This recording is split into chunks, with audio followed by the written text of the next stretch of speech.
স্বাগত নিউজ 24 সকাল 10টার সংবাদে সাথে আছি আমি তাবাসসুম আহমেদ। 27 দিন পর করোনা মুক্ত হলেন খালেদা জিয়া। তার ব্যক্তিগত চিকিৎসক সূত্রে বিষয়টি নিশ্চিত হওয়া গেছে। তৃতীয় টেস্টে তার করোনার রেজাল্ট নেগেটিভ এসেছে। এদিকে উন্নত চিকিৎসার জন্য বিদেশে নিতে তার পরিবারের পক্ষ থেকে করা আবেদনের বিষয়ে আইন মন্ত্রণালয়ের মতামত স্বরাষ্ট্র মন্ত্রণালয়ে পৌঁছেছে। এদিকে গত কয়েকদিনের তুলনায় খালেদা জিয়ার শারীরিক অবস্থা কিছুটা উন্নতি হয়েছে বলে জানিয়েছেন তার ব্যক্তিগত চিকিৎসক। এরই মধ্যে 2 দফা তার ফুসফুস থেকে ফ্লুইড অপসারণ করা হয়েছে।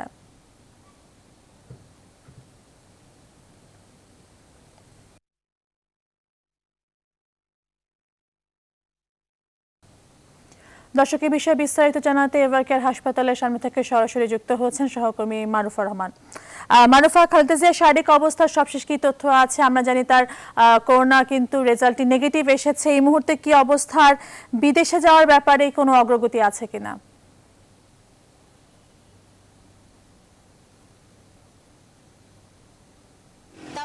খালেদা জিয়ার শারীরিক অবস্থা এই মুহূর্তে কিছুটা উন্নতির দিকে কিনা নাকি আরো খানিকটা অবনতি হয়েছে, এই বিষয়ে আসলে আনুষ্ঠানিকভাবে কোনো তথ্য আমাদের কাছে নেই। কারণ তার দল কিংবা তার যে চিকিৎসক টিম, ব্যক্তিগত টিম, তারা কেউই কিন্তু গণমাধ্যমের কাছে মুখ খুলছে না। আমরা বিভিন্ন সূত্রের মাধ্যমে বা ব্যক্তিগতভাবে যোগাযোগ করে অনানুষ্ঠানিকভাবে বিভিন্ন তথ্য জানছি। সেই অনানুষ্ঠানিক তথ্যেরই একটি অংশ হচ্ছে খালেদা জিয়ার করোনা নেগেটিভ রিপোর্ট এসেছে, যেটি কাল শনিবার সন্ধ্যায় তার ব্যক্তিগত চিকিৎসক টিমের একটি সদস্য নাম প্রকাশ না করার শর্তে আমাদেরকে এটি জানিয়েছেন। তবে আজকে দুপুর 12:30টায় একটি সংবাদ সম্মেলন ডাকা হয়েছে বিএনপির দিক থেকে। সেখানে কথা বলবেন বিএনপির মহাসচিব মির্জা ফখরুল ইসলাম আলমগীর। আমরা আশা করছি সেখানে হয়তো বিষয়টি আর খানিকটা খোলাসা হবে, কারণ খালেদা জিয়া তৃতীয় টেস্টের বিষয়ে আনুষ্ঠানিক কোনো সংবাদ সম্মেলন বা কোনো বক্তব্য মেডিকেল টিমের পক্ষ থেকে বা দলের পক্ষ থেকে এখনো দেওয়া হয়নি। আর খালেদা জিয়ার অবস্থা যেটি বলছেন, আমরা হাসপাতাল সূত্রে যেটি জানতে পেরেছি, সিসিইউতে ক্রমাগত তার যে অক্সিজেন নেবার যে বিষয়টি, সেটি তার মাত্রা বাড়ছে। তিনি বিগত কয়েকদিন 2 লিটার করে অক্সিজেন নিয়েছেন, যেটি গতকাল থেকে আমরা শুনতে পেরেছি যে 3 লিটার করে অক্সিজেন তাকে গ্রহণ করতে হচ্ছে। আর তার অবস্থা সঙ্গীন বলেই কিন্তু তার দল কিংবা ব্যক্তিগত চিকিৎসক টিম থেকে অনেক তোড়জোড় করা হয়েছে যেন তাকে বিদেশে নেওয়া হয়। এখানে মোটামুটি আশা ছেড়ে দেওয়া হয়েছে বলে এমন একটি পরিবেশ কিন্তু তারা তৈরি করেছিলেন।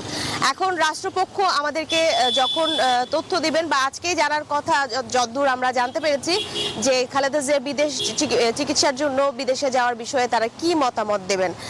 এখনো পর্যন্ত তারা বলেছে তারা মানবিক দৃষ্টিকোণ থেকে দেখবেন, ইতিবাচক ভাবে দেখবেন। আসলে তখনই বোঝা যাবে যে তার বিদেশ যাওয়ার অগ্রগতি কত দূরে এগোলো। তাবাসসুম। মারুফা, আপনাকে অসংখ্য ধন্যবাদ। দর্শক, বিএনপি চেয়ারপারসন খালেদা জিয়ার স্বাস্থ্যের সবশেষ তথ্য জানাতে এভারকেয়ার হাসপাতালের সামনে থেকে যুক্ত হয়েছিলেন সহকর্মী মারুফা রহমান। নিষেধাজ্ঞা অমান্য করে আজও বাড়ির পথে রওনা হয়েছে মানুষ। পাটুরিয়া শিমুলিয়া ঘাটে বিজিবি মোতায়েন করার পরও শিমুলিয়া ঘাটে জড়ো হয়েছে হাজারো মানুষ। দর্শক, এই বিষয়ে বিস্তারিত জানাতে আমাদের সহকর্মী শফিকুল ইসলাম শামীম যুক্ত আছেন আমাদের সাথে পাটুরিয়া ঘাট থেকে। শামীম, ঘাটের কি অবস্থা, যাত্রীর চাপ কতটুকু? আর আমরা জানি বিধিনিষেধ মানা হচ্ছে না, তো সেই ক্ষেত্রে প্রশাসন কি ভূমিকা রাখছে সেখানে?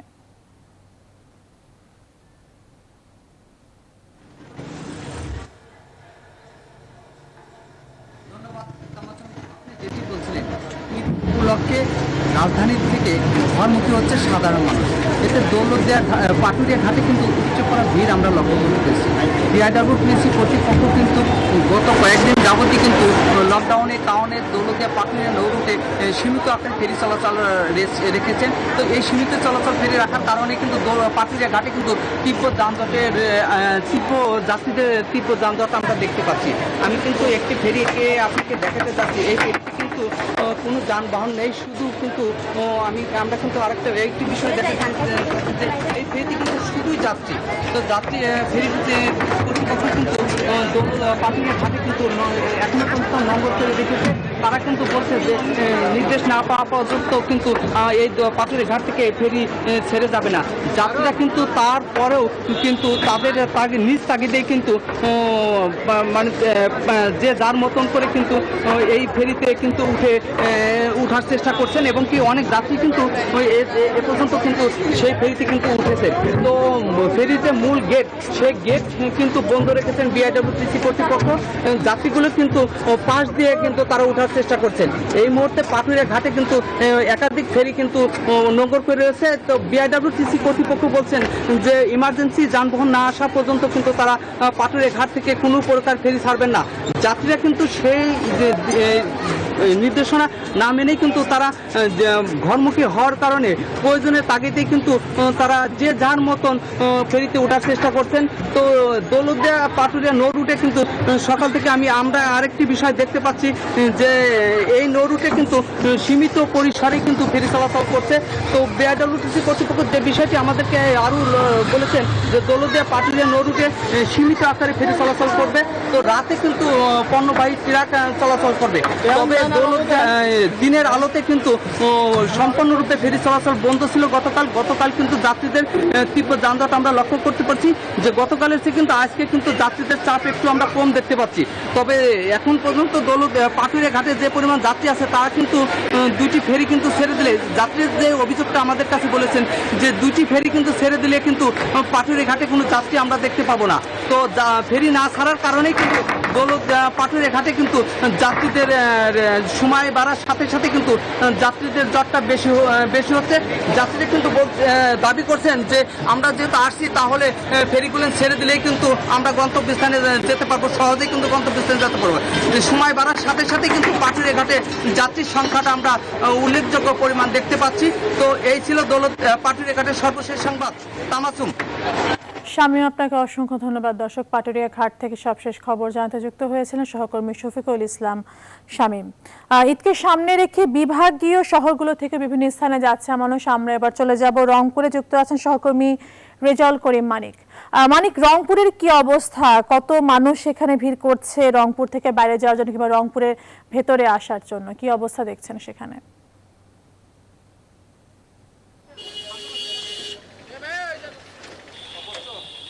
তাবাসসুম, আপনাকে ধন্যবাদ। আপনি যথার্থই বলেছেন, ঈদ করার জন্য ঢাকা থেকে শুরু করে দেশের বিভিন্ন জেলা থেকে রংপুরে মানুষ আসছে এবং এখান থেকে বাস না থাকার কারণে কুড়িগ্রাম, লালমনিরহাট এবং অন্যান্য জেলাগুলোতে প্রতিনিয়ত যাচ্ছে। অর্থাৎ মানুষের ঢল কোনোভাবেই আটকানো যাচ্ছে না।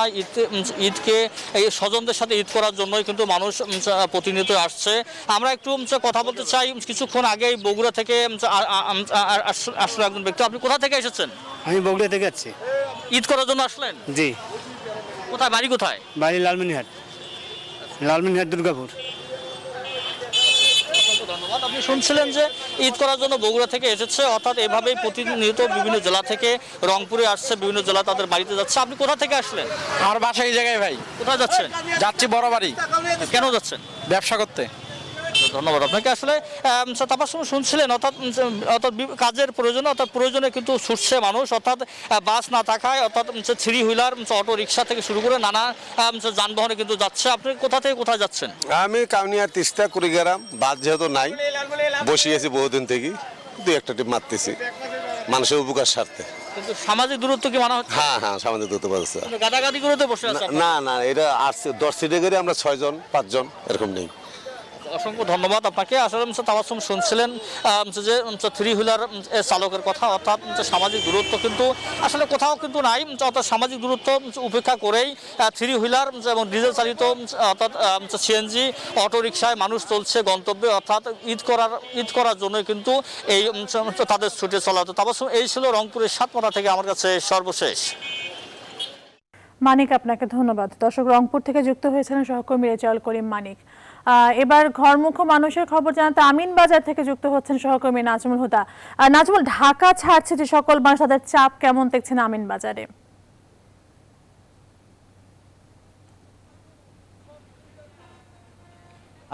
ধন্যবাদ তাবাসসুম আপনাকে। আপনি ঠিকই বলেছেন। আমি এই মুহূর্তে রয়েছি ঢাকা আরিচা মহাসড়কের আমিন বাজারে।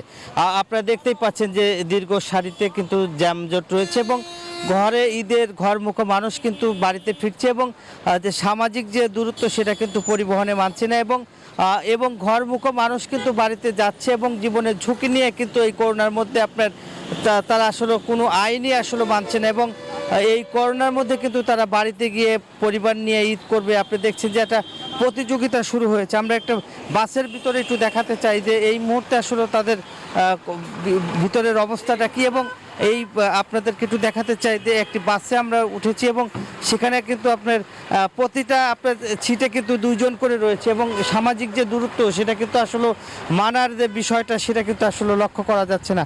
আপনারা এক সিটে 2 জন কেন? এখানে সিট নেই, এই কারণে বসে আছে, এই কারণে, বুঝছেন? হ্যাঁ, এক সিটে 2 জন কেন আপনারা? আমরা যারা সাধারণ যাত্রী আমরা আসলে টাকা দিচ্ছি ঠিকই, কিন্তু আসলে 60% আমাদের কাছ থেকে বেশি নেওয়া হচ্ছে যাত্রীদের কাছ থেকে, কিন্তু তারা পরিবহনে ঠিকই বাড়তি লোক উঠায়। আর যখন একটা লোক আমাদের পাশে দীর্ঘ সময় দাঁড়ায় থাকে, মানবতার দিক চিন্তা করে আমরা তাদেরকে বলি যে ভাই বসেন। যেমনটা আসলে বলছিলেন যে এখানকার যারা যাত্রী তারা কিন্তু বলছে, এবং তারা কিন্তু আসলে বাড়িতে ফিরছে এবং নারীর টানে বাড়িতেই আসলে ফিরছে, এবং যানজট যতই হোক এবং যত কষ্টই হোক এবং সামাজিক যে দূরত্ব তাদের মধ্যে নেই, এবং তাছাড়াও কিন্তু তারা বাড়িতে ফেরার জন্য কিন্তু আসলে প্রতিযোগিতা করছে। এই ছিল আমার কাছে ঢাকা আরিচা মহাসড়কের সর্বশেষ খবর। চলে যাচ্ছি তাবাস্তুমের কাছে। তাবাস্তুম। নাজবুল, আপনাকে অসংখ্য ধন্যবাদ। দর্শক, ঘরমুখী মানুষের খবর জানাতে আমিনবাজার থেকে যুক্ত হয়েছিলেন সহকর্মী নাজমুল হুদা। দেশে 92 লাখের বেশি টিকা দেয়া শেষ হয়েছে। অক্সফোর্ড অ্যাস্ট্রাজেনেকার টিকা আছে আর 10 লাখ। এমন সংকটে অন্য দেশ থেকে অক্সফোর্ড অ্যাস্ট্রাজেনেকার উদ্ধৃত টিকা সংগ্রহের তাগিদ দিচ্ছেন বিশেষজ্ঞরা। এ নিয়ে আতঙ্কিত হওয়ার কিছু নেই উল্লেখ করে স্বাস্থ্য দপ্তর বলছে, প্রথম ডোজ অক্সফোর্ডের টিকা গ্রহণকারীদের জন্য 20 লাখ ডোজ অক্সফোর্ডের টিকা আনার সর্বোচ্চ চেষ্টা করছে সরকার। প্লাবন রহমানের প্রতিবেদন। সব মিলিয়ে ভারতের উপহার এবং সেরাম ইনস্টিটিউট থেকে অক্সফোর্ড অ্যাস্ট্রাজেনেকার 1,02,00,000 ডোজ টিকা পেয়েছে বাংলাদেশ, যার মধ্যে শনিবার পর্যন্ত 92,21,387 ডোজ টিকা দেয়া শেষ হয়েছে। স্বাস্থ্য অধিদপ্তরের তথ্য বলছে, অক্সফোর্ডের টিকার প্রথম ডোজ নিয়েছেন 58,19,616 জন। এদের মধ্যে শনিবার পর্যন্ত দ্বিতীয় ডোজ পেয়েছেন 34,01,531 জন। প্রথম ডোজ নিয়ে আরও 24 লাখ মানুষের জন্য দেশে টিকা আছে 10 লাখ।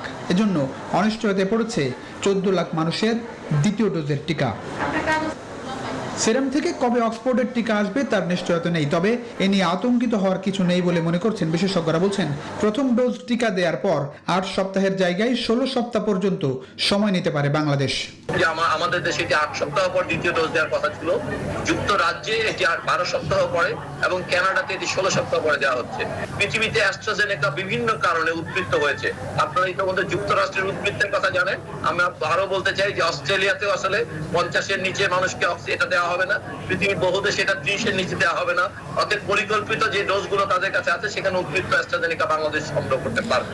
যারা প্রথম ডোজ অক্সফোর্ডের টিকা নিয়েছেন তাদের জন্য অক্সফোর্ডের 20 লাখ ডোজ টিকা পেতে সর্বোচ্চ চেষ্টা করছে সরকার, এমন তথ্য জানিয়ে স্বাস্থ্য অধিদপ্তরের অতিরিক্ত মহাপরিচালক এবং corona vaccine preparedness and deployment কমিটির সভাপতি অধ্যাপক ডাক্তার মির্জাদি সেব্রিনা ফ্লোরা বলছেন, এ নিয়ে উদ্বেগের কিছু নেই।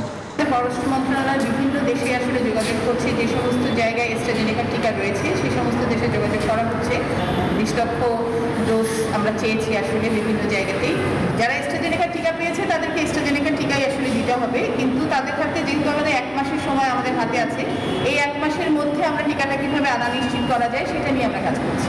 ভারতের সেরাম ইনস্টিটিউট থেকে 6 মাসে 3 কোটি ডোজ অক্সফোর্ডের টিকা পাওয়ার চুক্তি ছিল বাংলাদেশের, কিন্তু ফেব্রুয়ারির পর আর টিকা পায়নি বাংলাদেশ। টিকা সংকটে তাই 25 এপ্রিল থেকে বন্ধ প্রথম ডোজ টিকাদান, পরবর্তীতে বন্ধ করা হয়েছে নতুন টিকা নিবন্ধন। প্লাবন রহমান, নিউজ 24, ঢাকা।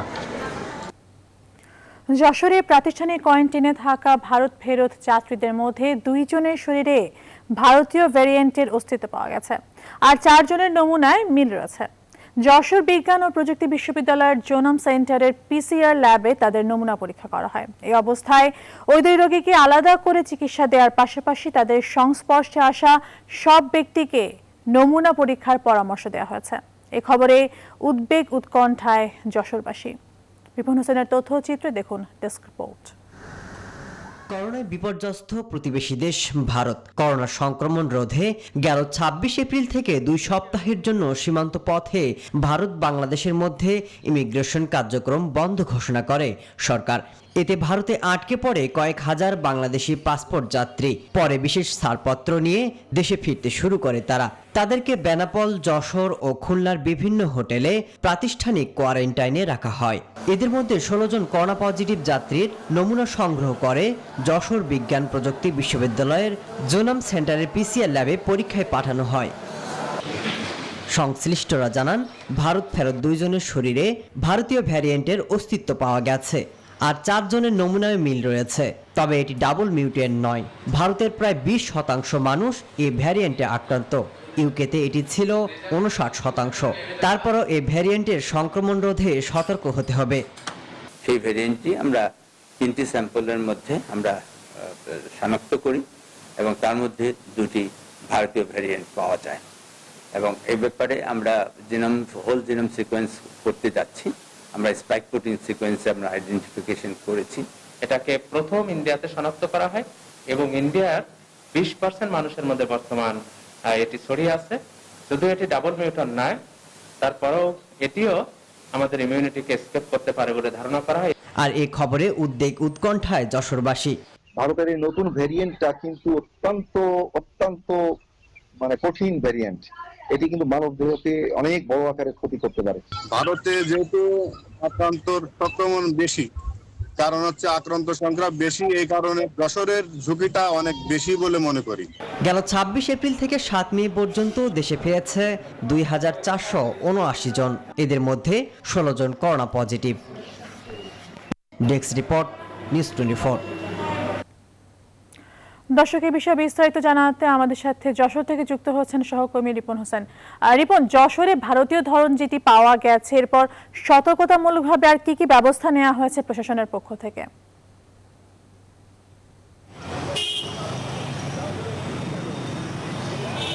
ধন্যবাদ। তাবাসসুম থেকে প্রশাসনের পক্ষ থেকে বিভিন্ন পদক্ষেপ নেওয়া হচ্ছে, বলা হচ্ছে। তারা বলছেন যে সীমান্তে আরও কড়াকড়ি আরোপ করা হয়েছে, যে মাস্ক পরা এবং জীবাণুনাশক ছেটানো, এগুলো ব্যবস্থা নেওয়া হয়েছে। পাশাপাশি যশোর সদর হাসপাতালে যে 2 জন রয়েছে, যে ভ্যারিয়েন্ট পাওয়া গেছে, তাদের আলাদা রাখা রয়েছে এবং তারা আলাদাভাবে চিকিৎসা দেওয়া হচ্ছে এবং তাদের সংস্পর্শে যারা এসেছিলেন এমন যাদের পেয়েছেন তাদের কোয়ারেন্টাইনে রাখা হচ্ছে এবং তাদেরকে আবার নমুনা পরীক্ষা করার কথা বলা হচ্ছে। তবে আমরা মাঠের বাস্তবতা যেটি দেখতে পেয়েছি, যে খুব বেশি যে পদক্ষেপ নেওয়া আছে এমনটি নয়, যে অবাধে চলছে ট্রাক, যে গাড়িগুলো বেনাপোল বন্দরে, এবং অনেকেই যে আশঙ্কা প্রকাশ করছেন যে এই যে ভেরিয়েন্ট আসছে আরও আতঙ্ক ছড়িয়ে পড়তে পারে এবং যশোরবাসীর মধ্যেও কিন্তু একটি আতঙ্ক, কারণ গতকাল থেকে যখন টেলিভিশন এবং বিভিন্ন মিডিয়া ছিল তখন একটু আতঙ্ক বিরাজ করছিল। তো সব মিলে এই ছিল যশোর থেকে আমার কাছে সর্বশেষ তাবাসসুম। রিপন, আপনাকে ধন্যবাদ। দর্শক, যশোর থেকে যুক্ত হয়েছিলেন সহকর্মী রিপন হোসেন। নিউজ 24 সকাল 10টা সংবাদে নিচ্ছি একটি বিরতি, সঙ্গেই থাকুন।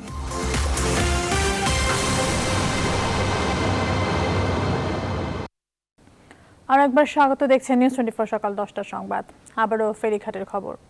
নিষেধাজ্ঞা অমান্য করে আজও বাড়ির পথে রওনা হয়েছেন লাখো মানুষ। দর্শকের বিষয়ে বিস্তারিত জানাতে শিমুলিয়া ঘাট থেকে যুক্ত হচ্ছেন সহকর্মী নাইমাল জিকো। জিকো, আজ তো এই যে স্বাস্থ্যবিধি না মেনে লোকজন যে বাড়ি ফিরছে, এই জন্য বিজিবি মোতায়েন করা হয়েছে ফেরিঘাটে। তো বিজিবি মোতায়েন করার ফলে কোনো সুফল পাওয়া গেছে কিনা ফেরিঘাটে, কি অবস্থা দেখছেন?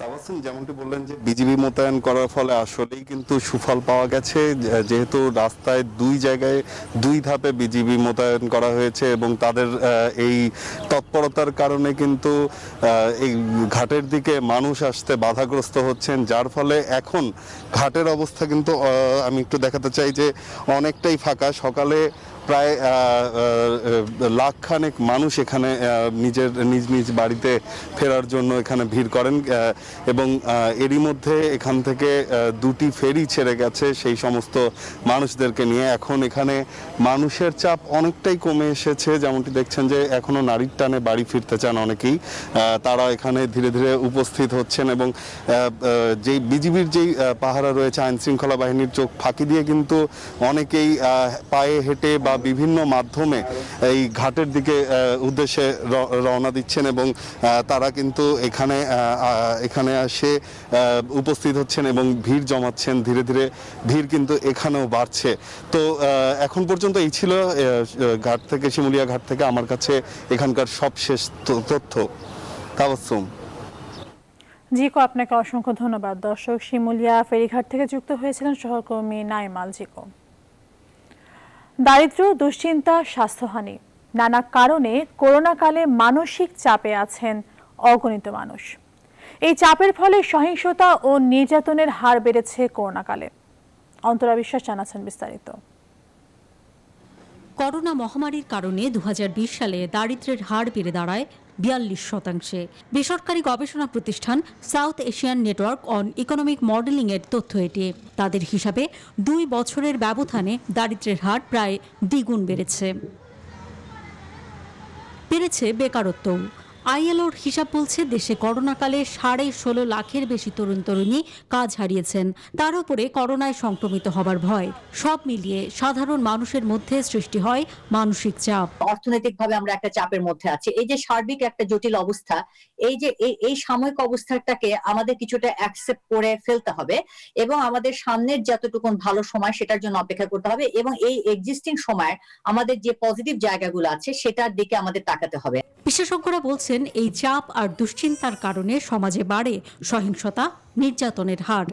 মানুষের জন্য ফাউন্ডেশনের এক জরিপ বলছে করোনা মহামারীকালে নির্যাতিত নারীর 40%ই প্রথমবারের মতো নির্যাতনের শিকার হন। তাদের হিসাবে মহামারীর সময়ে 6 মাসের মধ্যে 40,000-এর বেশি নারী পারিবারিক সহিংসতা ও নির্যাতনের শিকার হন। কলহ, এক ধরনের পারিবারিক অসন্তোষ তৈরি হচ্ছে, ফলে সেখান থেকে এক ধরনের নির্যাতন, যেটি অবভিয়াসলি যেহেতু নারী সবচাইতে বেশি ঝুঁকিপূর্ণ অবস্থায় আছে, ভেরি ভালনারেবল একটা সেক্টর, এবং শিশুরা তাদের উপর আবার অধিকতর চাপ পড়ছে। আমাদের সার্বিক বিষয়ের প্রতি যে ফ্রাস্ট্রেশন, এটা অনেক ক্ষেত্রে ডিসপ্লেসড হচ্ছে আমাদের খুব কাছের মানুষের কাছে, প্রিয়জনের কাছে। তৃণমূল থেকে নেয়া ব্রাকের তথ্য অনুযায়ী 91% নারী ও কন্যা শিশু সহিংসতার শিকার। 85% নির্যাতনকারী ঘরের মধ্যেই ছিল। আর এই করোনাকালে বেড়েছে বাল্যবিবাহ। গবেষণা বলছে করোনাকালে স্বাস্থ্যকর্মীরাও রয়েছেন মানসিক স্বাস্থ্য ঝুঁকিতে। দীর্ঘদিন স্কুল কলেজ বন্ধ থাকায় শিশুদের মানসিক স্বাস্থ্য নিয়েও চিন্তিত অভিভাবকেরা। ফেসবুক, চ্যাটিং, চ্যাটবার, এইসবের মধ্যে এত বেশি তারা হয়ে গেছেন, পর্নোগ্রাফিতে যেমন আকর্ষিত হচ্ছেন। অন্তরা বিশ্বাস, নিউজ 24, ঢাকা। দ্রুতগতিতে এগিয়ে চলছে সিরাজগঞ্জ বিসিক শিল্প পার্ক নির্মাণের কাজ। দর্শকের বিষয়ে বিস্তারিত জানাতে সিরাজগঞ্জ থেকে সরাসরি যুক্ত হচ্ছেন সহকর্মী আব্দুস সামাদ সাইম। আর সাইমি, শিল্প পার্ক নির্মিত হলে আসলে কি ধরনের সুবিধা পাবে সাধারণ মানুষ?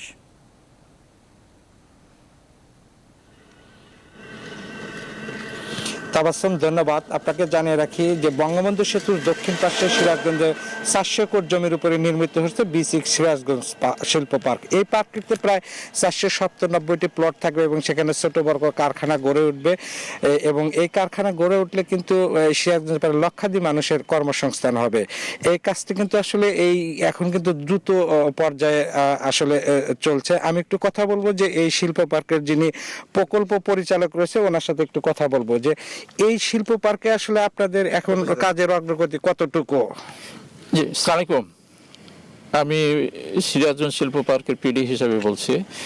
এটা আমাদের মাননীয় প্রধানমন্ত্রী মহোদয়ের প্রদর্শিত প্রকল্প এবং এই কাজটা এখন যে পর্যায়ে আছে আগামী 1 বছরের মধ্যে এটা সম্পন্ন হবে।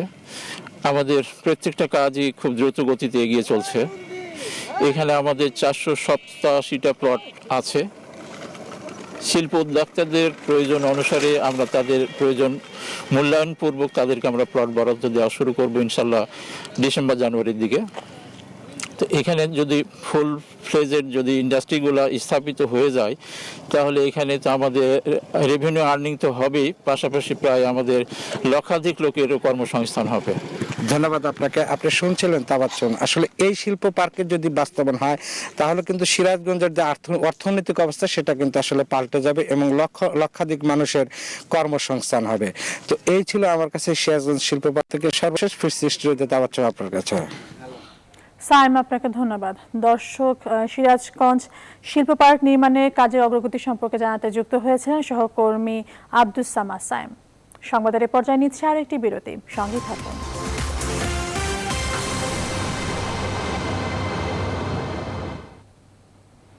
আর একবার স্বাগত নিউজ 24 সকাল 10টার সংবাদে। এবারে সারার সৌজন্যে ঈদবাজারের খবর।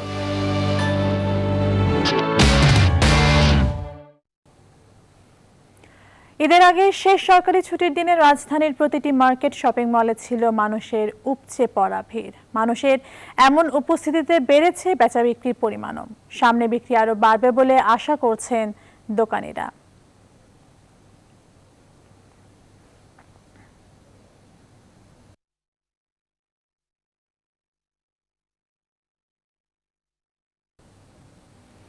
আন্তর্জাতিক প্রসঙ্গ। চীনের নিয়ন্ত্রণ হারানো রকেট পৃথিবীর বায়ুমণ্ডলে প্রবেশ করে এর ধ্বংসাবশেষ পড়েছে ভারত মহাসাগরে, যার বেশিরভাগ অংশ বায়ুমণ্ডলেই পুড়ে গেছে বলে দাবি করছে বেজিং।